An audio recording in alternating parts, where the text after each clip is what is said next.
Hello and welcome to the debate. I'm your host, Sana Maqbool, with you at PTV World. In today's show, we will be talking about a very important issue with reference to the Kashmir issue and, of course, the suffering of the people of Kashmir that has been continuing for decades now. There has been so many measures that the Indian occupation forces have taken against the people of Kashmir to suppress their void, to suppress their just struggle for self-determination.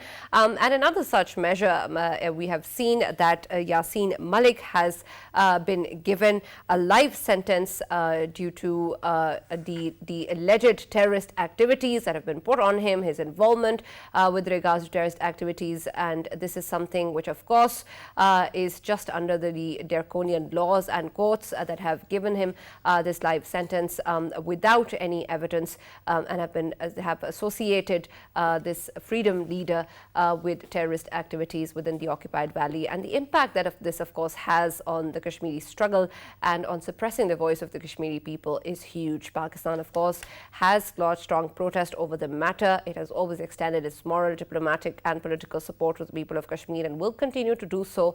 And in this particular development as well, Pakistan has made sure that the voice is heard in the international community as well.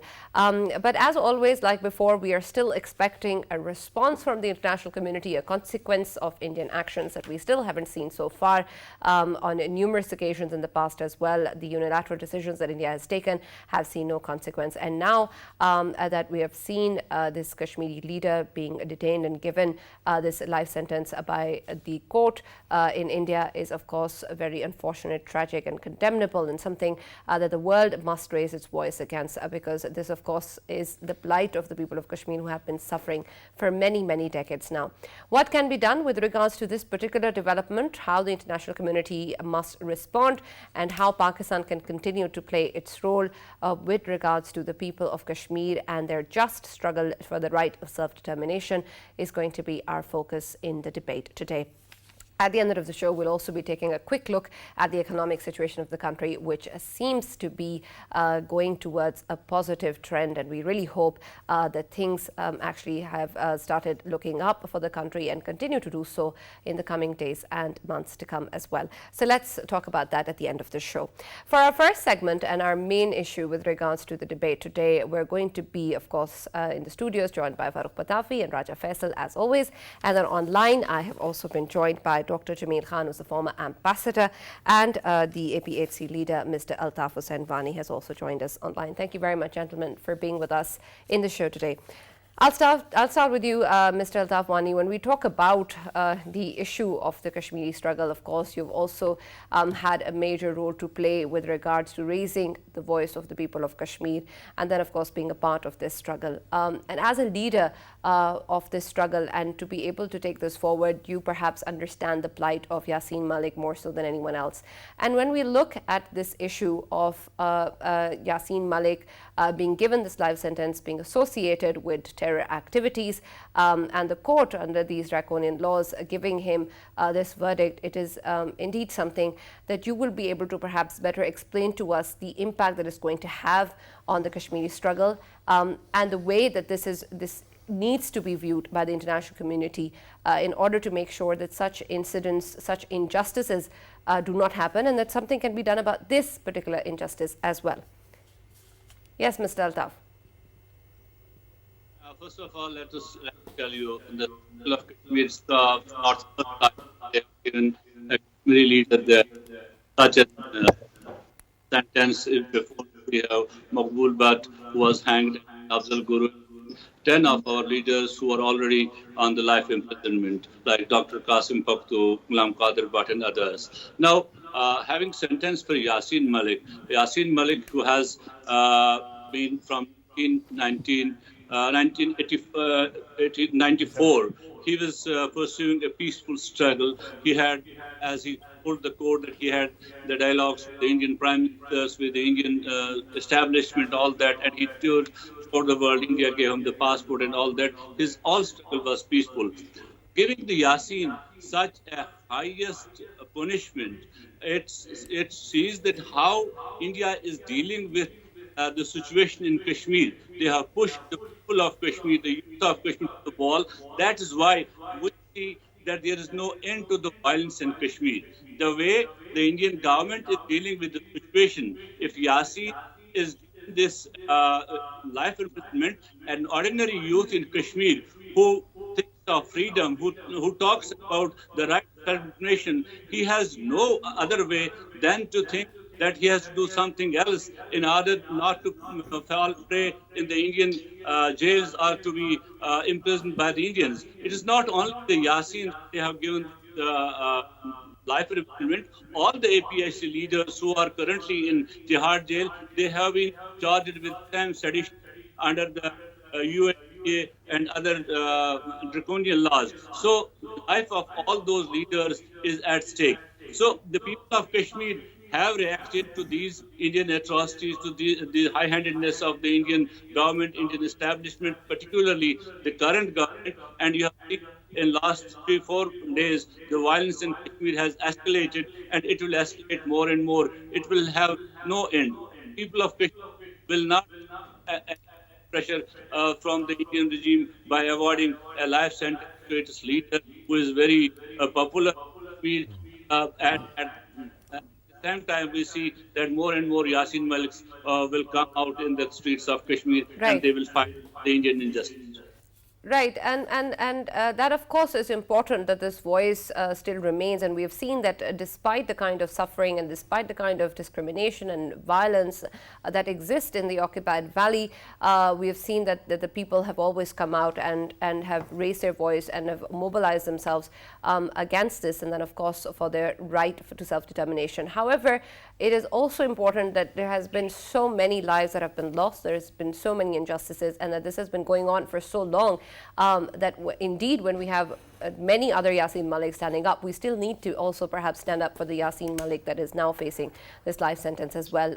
Dr. Jameel Khan, when we look at this issue, of course it's important for Pakistan and for the people of Kashmir to know and to understand that the world community or the people who claim to provide justice and security to the people of the world are there and they're listening and they'll take a stand. Of course, we haven't seen this in the past. There has been no consequence of any sort of violation whatsoever.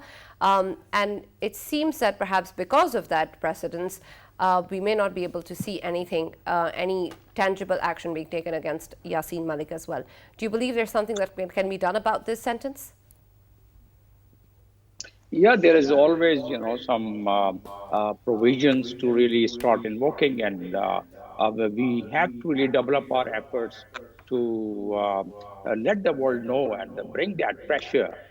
So far as legal aspect is concerned, the legal fraternity of the Kashmir and in India, they can go for the appeal. That's one aspect. But in the Modi government, even in the appeal, the way they are maneuvering courts of all level, it seems hard that Yasin Malik is going to have some relief, because this is implementation of a plan, Modi master plan, under which Modi had abrogated the constitutional provision of 370, 35, and then started changing the demography, brought a new law for the domicile, brought people from outside Kashmir to make to settle them, about 1 million people. So all these, what he is doing, Modi administration, they feel that they are just going scot-free. We have two very significant references, the international document generated by the Human Rights Commission, and those two documents contain all what we have been discussing and all perhaps we are going to discuss here. So my point about Yasin Malik is that it's a part of a overall scheme which the Indian government has drawn, that none of the Kashmiri leader who could raise their voice should be able to do their campaign. And that's why you'll find scores of Kashmiri leaders arrested, incarcerated, and they're being tortured in various prisons, including Tahar jail. Now, Exactly. regarding this, regarding Yasin Malik, I will just come for about 30 seconds on that point. But let me tell you, once there are about more than 100,000, 1 lakh people already killed, and over 8,000 custodial killing has already happened. Civilian arrested more than 200,000 people. I have all these figures. Women widows, more than 30,000, 40,000. Children orphaned, 1.5 lakh children. So all women gang raped, about 30,000. So all these things are documented in the international document generated by the Human Rights Commission. The problem is that what should be done? It's not only Pakistan. Pakistan is trying to do it. Although we can augment our efforts, develop our efforts, but OIC is also not taking as much interest as they have taken. And the OIC Article 9 and 10, they call the foreign minister meeting after this call extraordinary head of state meeting. Ambassador Jamil, if we look at the history of obviously resistance and all, especially the political resistance, which obviously we are talking about Kashmir today, and there are so many resistance leaders of Kashmir who are subjected to Indian tyranny, and of course they are being seen in the jails right now. We have another example that was of Nelson Mandela. He spent 27 years of his age in the jail for his own people, for the resistance movement, for against the apartheid. And of course what we're seeing in Kashmir is quite similar to it, but there is a change that Kashmir right now is the most militarized zone in the world, and everyone is suppressed out there. Can we say that in regards with the South Africa, in the initial phases of apartheid, world was quiet, but on the later stages, of course, there was a boycott which was displayed by the world against them. Can we see in coming years that it might take place against India as well, to force India to submit to the people's voice of Kashmir?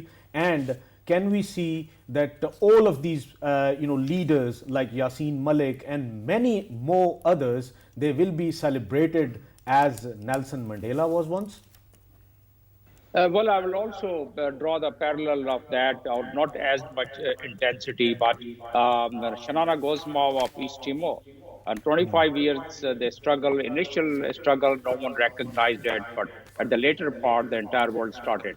There could be other factors also, but now coming back on how India could be pressurized, whether they could be pressurized or not, whether it could have draw some parallel with the movement of apartheid movement and Nelson Mandela or Shanana Gozma of East Timor and many more freedom fighters. For that, I think we should not lose hope.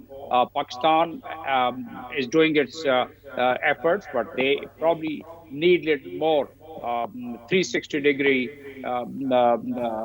vision to apply three strong campaigns for the world. But Pakistan has to take along other countries on the basis of human rights. Now, proponent of human rights, the European countries, they are the signatories of all the multilateral human rights instrument. And the United States itself, although they have not really respected human rights in many countries, but they are the proponent of the human right, and they are the signatory. So what could be done here is that yes, there in the OIC countries, it's very easy to create a bottoms up pressure very easily and very quietly, and that could be because the masses. I've been in quite a few countries of OIC member countries, and the masses, they definitely have their very soft feeling, but they really feel pain once they see. All right, and of course, Dr. Jamil, these are important measures, but I also want to discuss further on when you said if Pakistan can take a 360-degree turn and what that means and what sort of measures we need to take. But I'll come back to you on that. I'll come back to you on that. Farrukh, when we talk about the issue of Kashmir and what Faisal was talking about earlier of different struggles around the world as well, I understand that a struggle such as this takes time, or that there is, of course, change perhaps has its a very, very slow pace in such matters. But then when we look at the situation in Kashmir over the past decades, do you see any sort of progress or any sort of direction that the struggle is actually taking and culminating towards, so that there is hope for us to reach that end? And also, if the pace is so slow, is it even wise to go towards that direction and wait for that end to come? Right, Sana, the question is good, but I have to add certain things as well. First of all, to answer your question, tyranny always intensifies in strength. But that doesn't mean that the good people stop fighting for the righteous cause. Very true. I think that at this moment, whatever India is doing, it is betraying its lack of confidence, its lack of control of what is going on in Kashmir, and I think eventually this will explode. Now, let me come back to the case itself against Yasin Malik. It is important to underscore what authority actually, prosecuted him, how he was actually given this verdict, and what it means, the way the sausage was made. It is NIA, National Investigation Agency, which actually framed the charges, and then it was an NIA court which actually handed out the verdict as well. Now, if you remember, in 2017, the very same investigation agency was actually, one lady, actually, a prosecutor, a senior prosecutor called Rohini Salyan, actually came forward and said that in Malegaon and Makkah Masjid terrorist attacks, in which saffron terrorists were involved, Swami Asim Anand and, Pragya Raj Thakur and others, she has been asked to actually go slow and go soft. And eventually we saw that Swami Asim Anand was freed, and Pragya Thakur actually became an MP. She is a lawmaker now. These are terrorists, known terrorists, but they were let go because they were saffron terrorists. Now the same agency actually, when prosecutes, it charges Yasin Malik with what kind of charges? It books him under section 16, 17, 18, 20, 120B, UAPA, and 124A. I can tell you what exactly that stands for. 16 is for a terrorist act, and 17 is about economy, money involvement. Then there is conspiracy of terrorist attack. Then there is also criminal conspiracy. And finally, there's sedition also, right? With all these charges, what they wanted to achieve. Here's a man who is actually a leader, a politician. He has been contesting elections in the past. He has met Indian prime ministers. And yet he was thrown in jail for 10 years and then fined 1 million rupees as well. These are facts enough to show to the world that India has double standards, and it is prosecuting people in a way which amounts to persecution. Again, Indian media is shameless, I tell you, the way they have been reporting the case, because in the verdict it was said that he has actually conceded and accepted all the charges. While if you look at the comments he made in the court, when he was asked to actually defend himself, he pointed out that if he was a terrorist, then why did the Indian prime ministers kept on meeting him?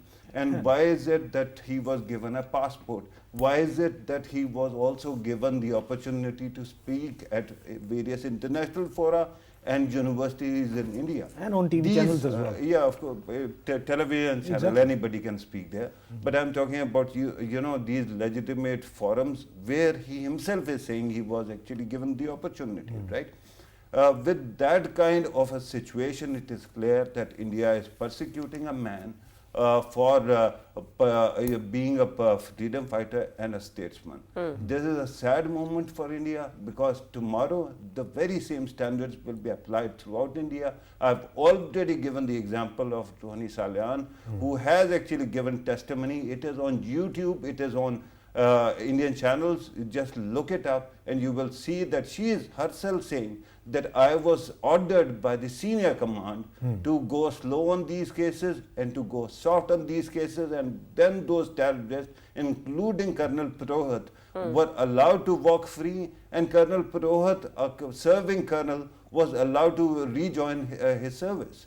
So this is India today, where terrorists, actual terrorists, are roaming free and they are ruling the country, and people who actually speak for their conscience, they have been put behind bar. Yes, Sana, Absolutely. one-liner. Yes. One-liner, Sana. Sana, Farrukh rightly pointed out the cases. Of course, be it Samjhota Express or Makki Masjid or whatever the case is, NIA was the agency that brought the charges against all of these people, and they were fighting. But sadly, that NIA has turned itself into a saffronized NIA, like many other institutions of India. So whatever the charges they have been bringing against Yasin, Malik and many other resistance leaders, they are all saffronized charges. And I'm Right, sorry, and I understand I'm sorry, that. allow me to just add a little bit more. The prosecution, or called it persecution, actually asked for death penalty, right? And this is the level of hate that Exactly. you want the other person dead. Right. Luckily, Naveen Singh, the judge, at least relented to the extent that he gave a life sentence, not a death sentence. But even there, you can see double standards. On one side, terrorists are walking free and becoming lawmakers. Right. On the other side, this man is being persecuted. Right, and I understand that absolutely the situation is no good elsewhere in India as well, and of course the institutions within India and the leadership within India and the saffronization of different institutions within India is troublesome for India itself and the citizens at large. But then again, when I want to talk about the issue of the people of the occupied valley, then I want to understand how perhaps we can talk about these issues in a sense that we get the support from the people within India, the saner voices within India, and get them on board. Because of course this concern exists when we talk about the saffronization of institutions, but how will the people of Kashmir benefit from that, or how we can also take other people on board? Mr. Vani, when we talk about this issue and perhaps being able to link with other people within India and to mobilize their opinion or their force against the state institutions and against the people who form these laws and who sit in these courts, do you think that this is something that is already being done by the leadership, by APHC, by people who are standing up in Kashmir, who are trying to reach out to those platforms and those voices?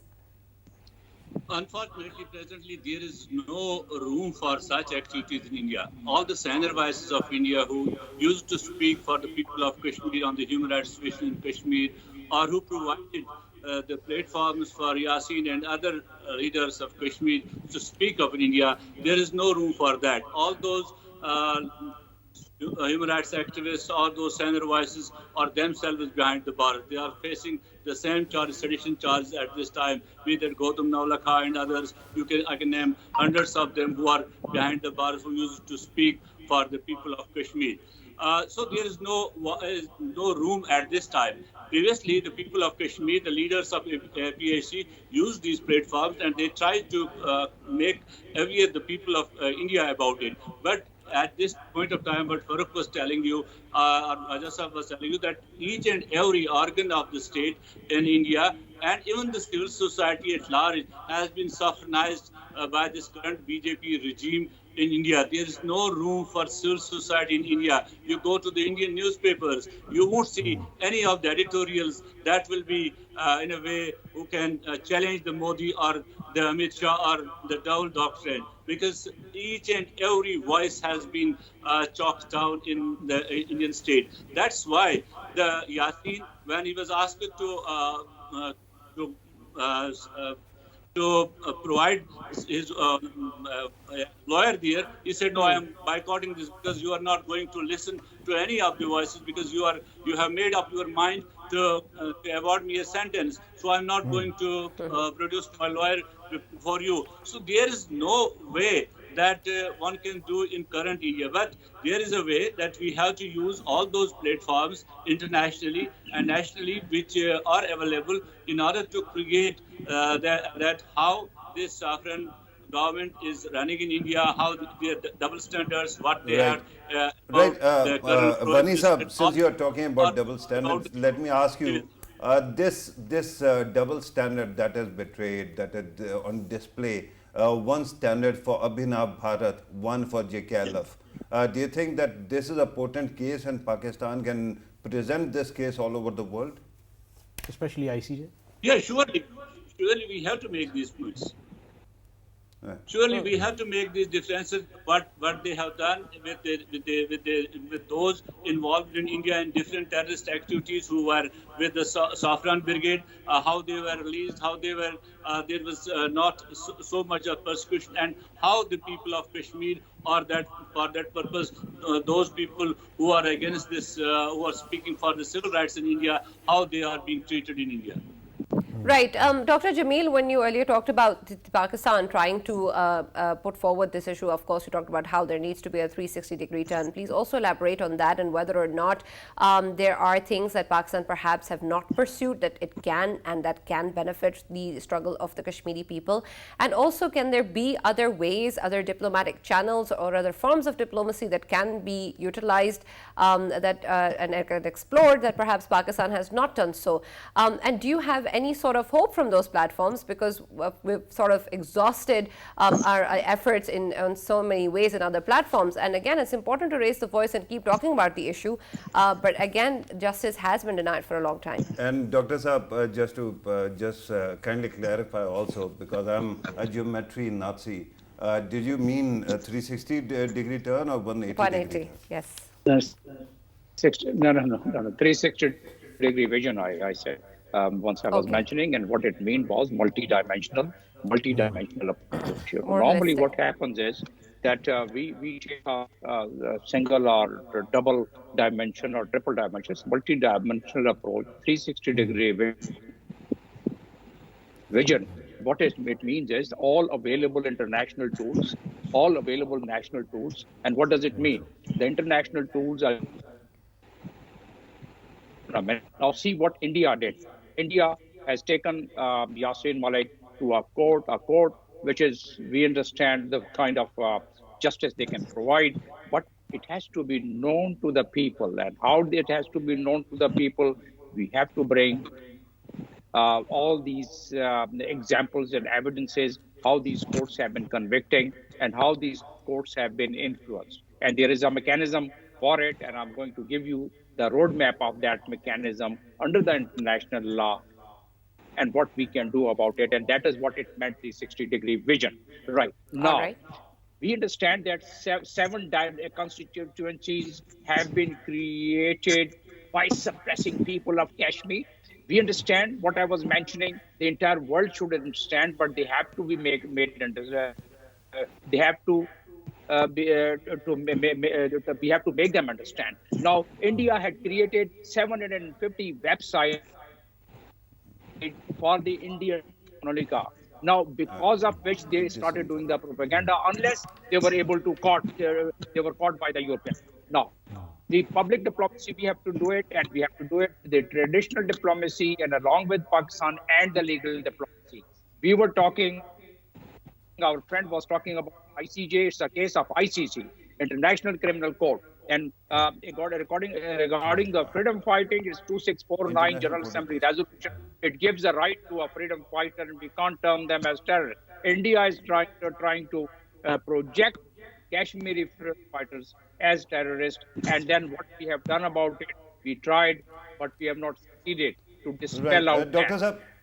Saab, since 2019, since India actually nullified Article 370, since then we have been hearing a lot of mention about, lawfare, particularly because ICJ actually requires consent from both parties, and India is not ready to give that consent.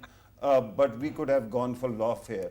Why is it that we have not started or waged lawfare so far? No, I think there are two things in it. One, that in order to do that, you have to take some of the members to assert psychological pressure, because otherwise the prosecution does not even accept most of the complaints what you really lodge. And there is a whole lot of mechanism. Let me just quickly enumerate what all options are available. As I said, public diplomacy, it's not just restricted, or we should not really restrict it only to the General Assembly speeches. There has to be at all multi-layered level. That is, all the embassies have to have a desk, and that desk has to really bring the awareness in those respective countries. And through the traditional diplomacy, our respective embassies have been going there to the respective the host country, and we've been the diplomacy is a complete, continuity and consistency. We'll have to keep doing it. Article 49 of Geneva Convention, if we examine it properly, it clearly says that the occupying power shall not deport or transfer parts of its citizens from the other part, and they have done it.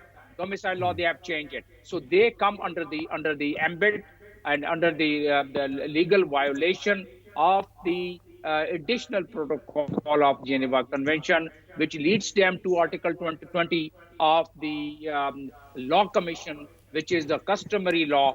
But we can exploit it. We can take them. And finally, the statutes of International Criminal Code, Article 20, that is attracted. So all these legal forum available, we have to invoke that. Unless we use these tools. Ambassador Jamil, very quickly, as we know that in post-Brexit era, British want to revive that Commonwealth, organization, and of course Pakistan and India both being part of it. Don't you think that if Pakistan takes this issue to Commonwealth, it can generate a good effect on it, and it can be a good precedent for us for future as well?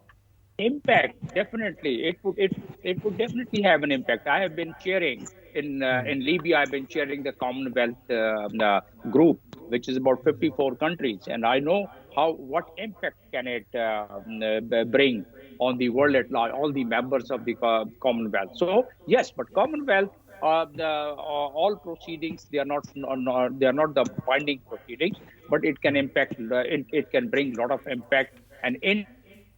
All right. Vani Sahab, in all of the different... OIC. Yes, Vani Sahab, in the many years of struggle of the Kashmiri right to self-determination, how do you think that this struggle has progressed? Do you think that that we are somewhere now today that perhaps when you started is a different situation and there is hope? And do you think that when we talk about the way that the international community or other platforms need to respond, do you think that out of the doors that you have knocked, there have been some that have opened and there have been some that you still hope for? You see, there were ups and downs in this moment. When we started, it was a very difficult time when we started this current moment in occupied Kashmir. Then at times we had very good response throughout from the international audiences all over the world, from the international Human Rights Watch, and then again after 9/11 there was very low receiving at the international level, but slowly and steadily the people of Kashmir, when they again resorted to a peaceful resistance and they opted themselves to that resistance, they again got that much of touch from the international human rights organizations. If you will go to the international, if you search out the whole of the human rights organizations around the globe, they have made such reports on Kashmir, which has a huge wealth of information about each and every incident which has happened in Kashmir. And so much so, the Office of the High Commissioner did produce 2 of the reports. It was because of this awareness around the globe. One of our human rights defenders, Khurram Parvez, who appears to be one among the 100 strongest people on the world in the Time magazine. So that is the way of understanding at the international level. But looking at the international powers, the big power centers who are the movers and shakers of the policies, at that level we have not seen the condemnation or the accountability of India to that. Only we have seen some statements that we want a peaceful resolution of Kashmir according to the wishes and aspirations of the people of Kashmir, but no condemnation, no accountability of India. One is a two-parter. The first part regarding the future of this verdict. Do you think that in coming days, whenever there is a change in government in Delhi, there is a possibility that these charges can be reversed? There is one question. The second question is regarding what Sana earlier asked about regarding civil society. I understand that Yasin Malik Saab has worked with Arundhati Roy and many other social workers as well. Do you think that those components of civil society can also agitate this point at this moment, or they can't under the current circumstances? First to the second question, under the current circumstances, I don't see those civil society actors can agitate or they can do anything. And we have seen some of the people in South and in West Bengal who tried to agitate or who tried to write, they have faced the music. Coming to your first question, that after the change of the government, you see, all these decisions are political decisions. They have no legal basis. This is not a legal case. This is a politically motivated case. This is a fabricated case. And we see if there is change of heart in Delhi, these decisions can be changed. If there is change in the BJP regime, the BJP regime is gone there can be changes in these such verdicts. But let me tell you, the people of Kashmir have seen such decisions in Congress regime also. We have seen the hanging of Maqbool, but in Congress regime we have seen the hanging of Afzal Guru in Congress regime. But let me tell you, the Indians have not learned the lessons. People don't remember the name of the judge who awarded Bhagat Singh the death sentence, but people remember Bhagat Singh. Similarly, the people in Kashmir don't remember the judge who awarded death sentence to Maqbool, but people remember Maqbool Bhatt in Kashmir. Likewise, people will remember Yasin, and he remains in the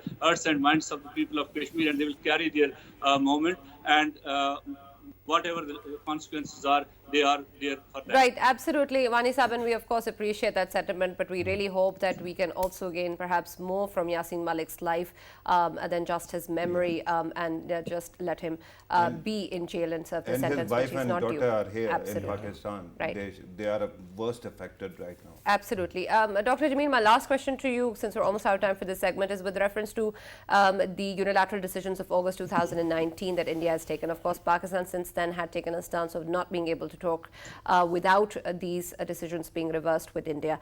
But do you think that there should be a possibility of dialogue, or there should be a renewed approach towards this issue with India? And do you think that that is going to bring anything on the table? No, India is trying to attain its aim and its goal that they should change the demography and go for these. They've already created 7 new constituencies. It appears, and there is a danger, they might as well go for the plebiscite once they feel very comfortable that they would be able to have the plebiscite decision in their favor. So under these circumstances, I don't think in the Modi administration we are going to make any headway. Otherwise, in diplomacy, there should always be a dialogue, a door open for dialogue. In this case, there's a deadlock, and it's very unfortunate because our very clear-cut requirement is that they should revert back to what it was before abrogation of 370 and 35A. And Modi government, as I said, they have their master plan, and they are now looking for a plebiscite if once the demography is changed. Thank you very much, Dr. Jameel, for joining us, and Mr. Altaf Hussain Bani. Unfortunately, we're out of time for this segment, but thank you very much, both of you, for being a part of the debate and talking about this ever so important issue of Kashmir, and of course, this sentence that has been given to leader Yasin Malik, which is, of course, not something that should have been done and something that we need to stand by. Yes, Farrukh, you wanted to add something? Yeah, I very quickly wanted to read the sections that I mentioned. Sure. Section 16 is Terrorist Act, Section 17 is Raising Funds for Terrorist Act, 18 is for conspiracy to commit terrorist act. 20 is being a member of terrorist gang or organization, UAPA. Then the section 120B is criminal conspiracy. 124A is sedition. Now, bear in mind, the time period when they are talking about, Yasin Malik is meeting Vajpayee, Manmohan Singh, and umpteen other Indian prime ministers. So if you are actually declaring him a terrorist, declare them also a terrorist. Exactly. Absolutely. And Sana, yes, very quickly, Ambassador Jameel earlier mentioned a word deadlock, that we are facing a deadlock. it means that there should be an alarm bell for the whole world. If there is a deadlock between two nuclear nations, then there is a problem, and of course the area itself, it will see insurgency, and that would increase, and of course it might lead to something we should always be hoping that it never leads to. Absolutely. Talking about the economic situation of the country, there is of course something that perhaps the people of Pakistan can look forward to, which is of course the upward trend that the economy seems to have been taking. We have seen that the stock market has gained about 600 points and it has gained about 1 to 6% as well, which is important of course because the situation that Pakistan has currently been in economically and politically has been quite challenging, and there has been a lot of uncertainty. We've also seen that fuel prices have increased by rupees 30. We've also seen that the IMF negotiations seem to have some hope that perhaps we are going to get the IMF bailout package, which is going to help the economic situation in the long run in our country as well. And we hope that that announcement also comes very soon. Farrukh, when we look at these developments, we of course have talked about the economic challenges at length and the way that the country the direction that the country is taking, and the way the measures need to be taken quickly, and some very tough decisions need to be taken as well. Do you think that the government's decision of raising petrol prices and then also taking on different other economic measures with reference to the negotiations with the IMF, and then thinking about the longer challenges as well that the economy faces, we are perhaps moving in a direction where things can actually look up? Absolutely, Sana. I am tied up in an irony, and I'm going to actually just tell you, come clean about that as well. You know, on one side, I'm a salaried class man, so of course this price hike actually hits me as well. But even then, I'm going to celebrate and laud the government's decision to hike the prices. I tell you why. Okay. The previous government actually, when it was leaving, it reneged on its promise to the fund and actually instituted a humongous subsidy in the fuel prices. Right? Because of that, what is happening is that fuel prices keep on going up, but you have fixed the prices of petrol and fuel prices in the country, and then rupee kept on sinking. And at that time, we needed a clean bill of health from IMF, because IMF is not just IMF. IMF is a certifying authority. They have other banks as well. For example, the Asian Development Bank and World Bank as well. Then their certification allows other countries and other authorities to also invest in Pakistan. So at this moment, there was a current account deficit which was mounting, and then there was a situation of balance of payments. That's why rupee was sinking, and that's why the uncertainty was causing the stock market to crash as well. Right. Now that the government of Pakistan has taken very courageous decision, I think situation is going to get better, because then we can reconnect with the IMF. And once that does, that starts, remember that the oil prices or fuel prices are temporary internationally. They can go up, they can come down. But if Pakistan's rupee appreciates, if Pakistan's economy stabilizes, and if we get the certification that we need, then we can actually improve situation. Then Saudi help also comes in. Right. Then the Chinese help also comes in, and Pakistan's economy really actually rises. That's great. Yeah. So the parallels that have been drawn with Sri Lanka need to stop now. Well, they shouldn't have been done in the first place? Look, Sri Lankan government did exactly the same kind of silly things. Instead of actually increasing taxes when the need was there, they started decreasing taxes, right? And that continued. It also imports a lot of goods and services. Similarly, Pakistan does too. But Pakistan's economy is bigger because our population is bigger, and then our capacity is bigger, right? So hopefully we won't go that way. But at this moment, it is important to be sober and realistic in our approach, and I think the government of Pakistan should be lauded for that decision. All right. Yes, Faisal. Sana, very quickly, sometimes we caught up with a disease that the remedy is a bitter pill, and sometimes we have to take the bitter pills. I would call it a bitter pill, but for the larger interest of the nation, of course we have to take it. And as Farrukh has already mentioned, that the IMF bailout, it is very important, and I think this bitter pill, it can lead us towards an IMF bailout and ease up the situation of economy.